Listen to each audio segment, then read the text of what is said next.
Big notable, and it came at the end of an exhausting, non-stop 2005 season. Well, and then remember the year prior, we had those 4 named storms that made landfall in Florida. So Florida really buried the 2 years in a row, yeah. Right? And this is not far from Charlie's path, which made landfall about 100 miles north. Right, and you live in the area. So, yeah, I'm from Naples, so I remember this storm very well. What was notable that stood out to you? Well, I was actually in Central Florida for riding it out because we evacuated in Naples. Yeah, did it have a lot of damage?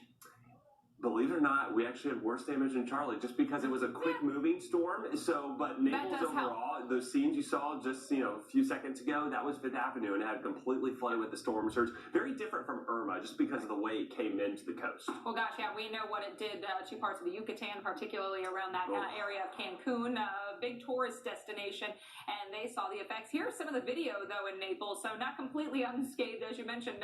There were problems for the downed trees, so people left town. And rightfully so. And we had no power for weeks in some cases. Thankfully, though, it was steered into Florida because of a cold front, so the temperatures dropped pretty drastically behind it. All right, let's get you some of the numbers with this storm because, again, there were some pretty incredible stats with this one. Lowest recorded pressure in the Atlantic Basin, that still stands, 882 millibars. And it tied for the second strongest winds in the Atlantic at 185 miles per hour. That very close to Cancun when it made landfall there. Yeah, we get you a look at the storm, which at the time had the smallest eye recorded, 2 nautical miles. That was it. You can see the stuff.